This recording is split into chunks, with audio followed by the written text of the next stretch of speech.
Yo, what's up guys? So in this video, I'm going to give you some tips and techniques to master your spread cull. So what is a spread cull? Well, it's basically a technique to move a card invisibly from one place of the deck to another in a spread.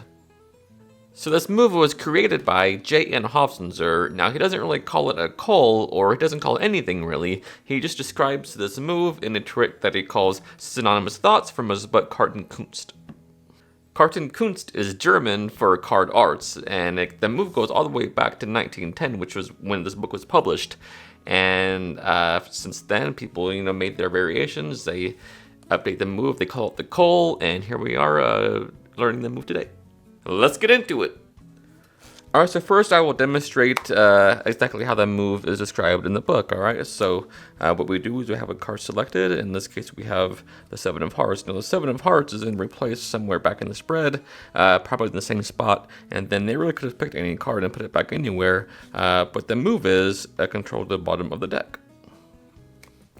Alright, so here's the move broken down in detail, alright? So what happens is a person picks a card, and they put it back, maybe right here will be the card. So we'll turn it face up so we can follow along with it, alright? So the 9 of hearts. Now what you're going to do to get to the bottom from here is really 2 steps, alright? So what you're going to do is come over and cover this card completely with the bottom of the right hand spread like this. That comes over and that covers that card completely. Now as you cover the card, as soon as that card is covered, this thumb goes on top of that card, directly on top of their card. So you're sort of aligning this bottom card of the spread with their card just like this and putting your thumb on top of it just like this. So what happens next is your thumb and your fingers working together, right? So what happens is this thumb pulls the card flush with this packet as these fingers move the card under the spread like this. So those fingers just extend.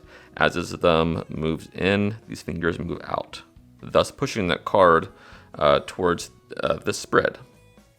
But that happens, of course, under cover of the spread itself. So once again, this would be face down. All right, so you come over, cover the card, and this is an exposed view. That thumb just moves in as these fingers move out. Now notice these fingers automatically contact the card itself. So what you're going to do, continuing the action, you pull these fingers in just like this, stealing that card out. And usually you will feel and you will hear a click. When you hear that click, that's when you know the card is clear, and you can then close the deck just like this, moving that card all the way to the bottom. So here's that broken down one more time, alright? So you spread the deck, have a card chosen and replaced. Say it's the 8 of hearts, but I'll do it face up so we can follow it. Normally it would be face down, alright? So what happens is you come over, cover the card completely like this with this card here. The thumb goes on top. Again, you just pull the thumb in. This card is then side jogged, hidden under the spread. These fingers help move it out. These fingers help move it in just like this. You feel and hear that click. That's when you know it's out. Then it rides all the way to the bottom where the control is made. And under cover of the spread, it's completely invisible. Here's the action in real time. We have the 5 of diamonds. That could have been any card. You can see I'm just doing a gesturing action, continuing the spread, but it's already out at this point. I'm just gesturing with the spread. You could have picked any card, and then it's all the way to the bottom. Now this simple control is very effective. It's very invisible, and it's one I use every time I perform, all right? So once again, we have, let's say, the Ace of Clubs, but that could have been any card from anywhere, and we have it on bottom. It's a really fun move to just sit there and practice when you're watching TV or doing whatever, because you don't have to look at the cards. And it's one of those moves that you want to get smooth and get down, and before you know it, you'll have it perfect. So that is just the basic move described as a control from that book. So what are some other uses we can apply this to? So let's say I had a participant shuffle the deck, and then I take it back and I want to get control of, say, the Ace of Spades on top of the deck. So what I would do is I would turn the deck face up and I would comment on how well they shuffle the deck. I mean, look how well these are shuffled. I mean, you could have done anything, and as soon as you know it, I have the Ace of Spades on top of the deck. So to do this, what you want to do is reinvent the way you spread cards in the first place. What I mean by that is, notice when I spread cards, I'm sort of acting like the deck is an accordion. Alright, what that means is you spread cards like this, and then you close it, you spread a few more, you close it, you spread a few more, so you can see how it's sort of like an accordion. And by doing this, that will allow me to take a look at all the cards, just see if the card I need is in there, and then I'll do it again, close up, and do it again, close up, do it again. So it's a total of about 3 times I'm doing that accordion move, alright? So spread through, close, spread through, close, spread through, close. Now this does 2 things. One, like I said, it helps me see all the cards if they're in this group, and then if they're in this group. Now what I'm doing is I'm not looking at these cards first, alright? What I'm doing is looking at the cards over here in the spread first to see if I can see the card. In this case, let's say this is Ace of Clubs. I see it, so on that close, when I close the spread, I do the move, so that way the cover is made. As the deck is closed, I do the Cull move, and the Ace of Clubs is on top of the deck.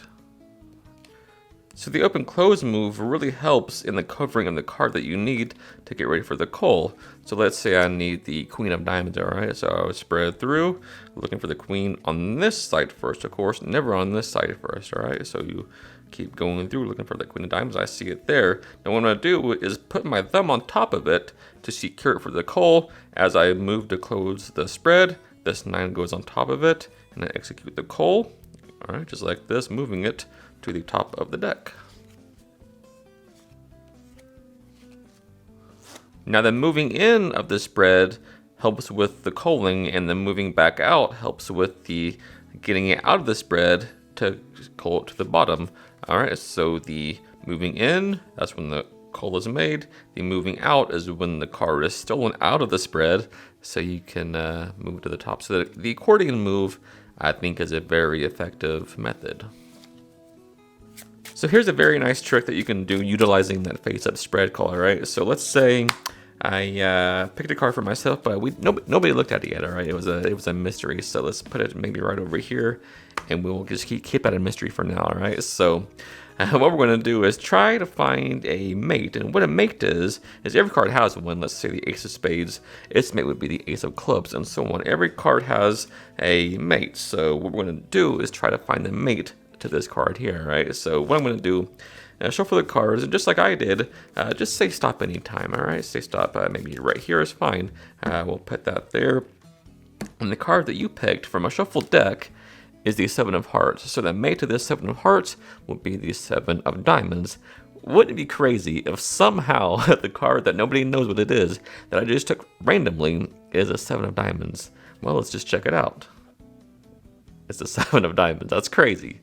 So what makes this trick so great is the fact that there's no heat on the cards because nobody knows the card that you're trying to look for in Cull, right? So that's what makes it so great. So what happens is the spectator shuffles the deck, and when you take it back, you are going to do an all-around square up as you're talking and just pick the bottom card. In this case, it's the Queen of Clubs.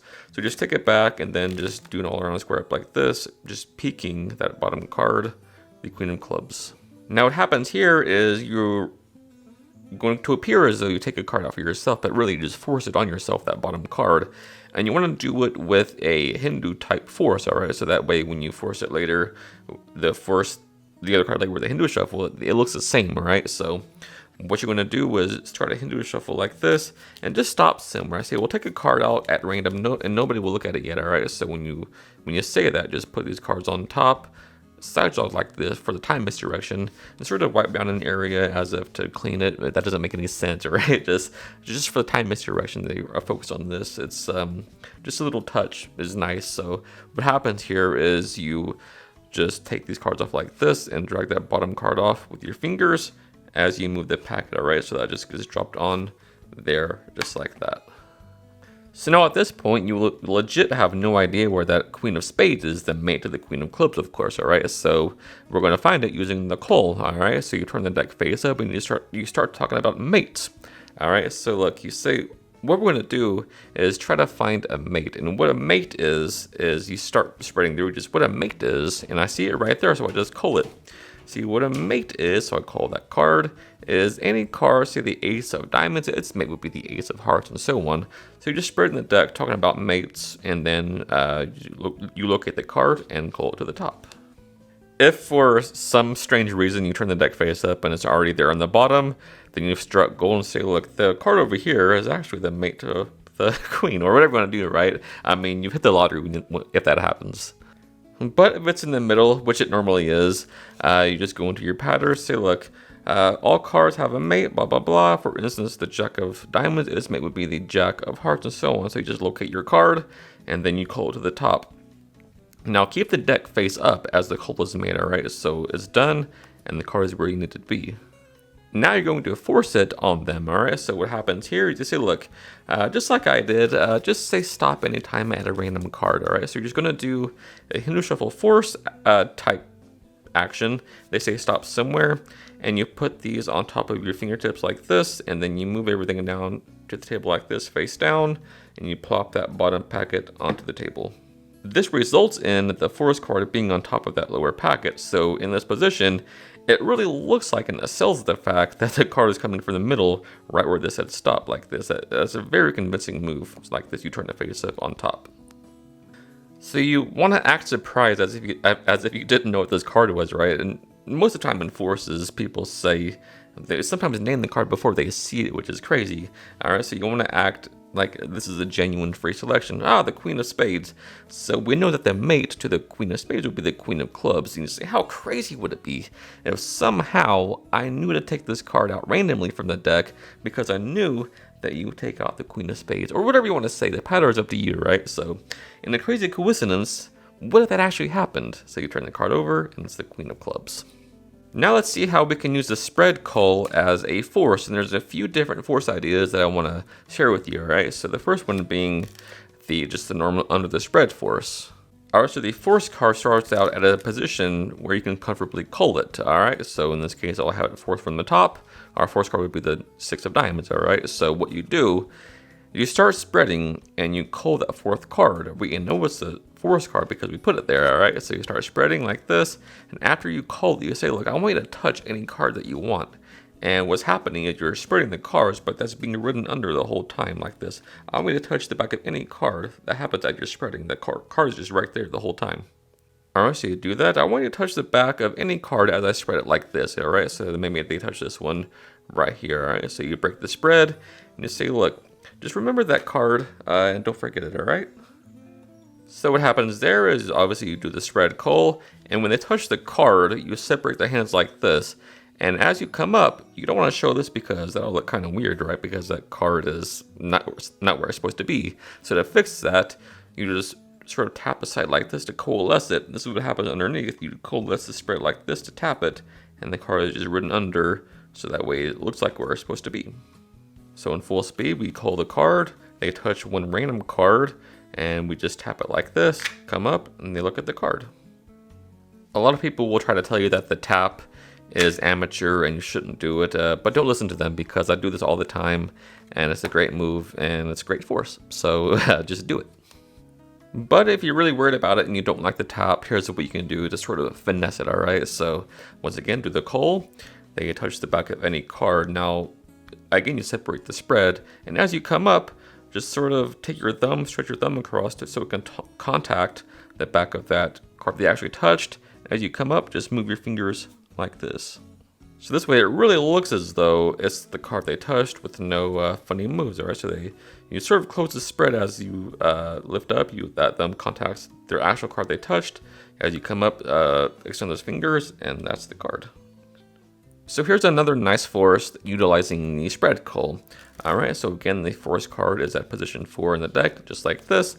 And what you're going to do is dribble the cards on the table. Say, look, as I drop cards like this, just say stop anytime, alright? So you want to make it to where they stop somewhere in the middle. So they say stop maybe right here. And you dribble the rest into your hand. You say, look, that could have been anywhere. Really? You say, that could have been anywhere. And then you just dribble the rest in your hand like this. That could have been anywhere. And then you say, that's about maybe half the deck. And here you do the cull move. That's there. Do the cull move. That's about half the deck, wouldn't you say? And then you turn the deck over like this. And you put that there, making it look like that's the actual card they stopped at. And then you just put the rest on top. And that's the force. This can also be done just by having them cut to a card, alright? So put the deck on the table or in their hand, and you say, give me about half the cards, alright? So they do that, they give you about half, and you say, that is about half, that's pretty close to half. And as you do that, you're sort of spreading to estimate, yeah, that's about half, but as you do that, you do the cull move, making it look like that's exactly where they cut. So another nice use of the Cull is loading techniques, alright? So let's say we had a joker and we wanted to make a prediction, alright? So in this case, we would have the participant throw the joker into the pack as we dribble like that, alright? So let's say our prediction was the king of hearts, alright? So I would say, and you could have put that king anywhere, but you chose to throw it right around the middle. In fact, I don't want to touch anything. You take the card out that's right next to the joker and see what it is. It is the king of hearts. Now that was of course accomplished with a Cull and loading the cold card under the joker, alright? So the joker's out, and let's say our card to be cold is the ace of diamonds, 4 from top, alright? So we can do is you can have them take the joker and just stab at it anywhere they want to, but I like to do the dribble method and have them throw it in anywhere they want to. It makes it feel more carefree. Alright, so they throw it anywhere and square the deck up, and in a gesturing action, you say, look, you could have thrown it anywhere, and as you're saying that you could have thrown it anywhere, you call the card, alright? So you could have thrown that joker anywhere, and let's see how far down you threw it. Right around the middle, that's exactly where it needs to be. And as you're saying that, you're calling the card, and as you get to the joker, that just gets under the joker like that. Naturally, it'll just happen with the Cull because of the principle of the Cull itself, alright? So you sort of upjog it, and that just stays underneath like this, alright? As you close the spread up, that just gets loaded under it, and you say, look, I don't want to touch anything. And you spread the deck, and take the card right next to the joker. So they take it, and it looks just like it's the card that was there in the first place. So here's the loading move one more time, fully exposed, because I really want you to get it, alright? So again, the joker is somewhere face up in the middle, alright? And the card to be cold, in this case, it's the 3 of hearts, alright? So pick up the deck, start spreading. You could have thrown that joker anywhere. Call the card, that gets written underneath the spread. Now, as you come to the joker, that card is going to be instantly underneath the joker when you get to it already. So what you need to do is just pull it forward like this, closing the spread, and that'll just happen almost self-working naturally, right? So I just keep spreading through, and then it just gets loaded under. So that same loading action can be applied to sandwich tricks, all right? My favorite plot of all time. So for this, what you're going to do is have a card selected, and then control it from the top, all right? So in this case, the 2 of spades. Now what you're going to do is hand them the jokers, or whatever card you're using, and just have them put it anywhere as you spread the deck, alright? So you can spread through, say, pick up the aces and put them anywhere. And as you're saying that, just call the card, and then maybe they put them right here in the spread. And they say, look, you could have put these anywhere. And as you're saying this, you're just putting the topmost card on the bottom of the spread, so that goes right under that cold card, just like this. Alright, so you could have put these anywhere. And then let's see how well you did. If I give it a snap, the 1 card should appear in between the aces. What was your card? The 2 of spades. There are countless things, thousands, maybe millions of things you can do with the spread Cull, and this video would go on forever if I taught you everything, so it's up to you as an artist to come up with your own things using the spread Cull, and man, you'd be surprised what you can come up with. So anyway, I'd love to see it, and thanks for watching. Alright guys, so as always, I really appreciate you taking the time out of your day to watch this video. It really means the world to me, and I really hope, it's my goal, that you'll learn something new. So if you enjoyed this video, if you learned something new, do me a favor, hit the like button, all those cool things that us YouTubers tell you to do, and yeah. Until next time, happy practicing. I love you guys.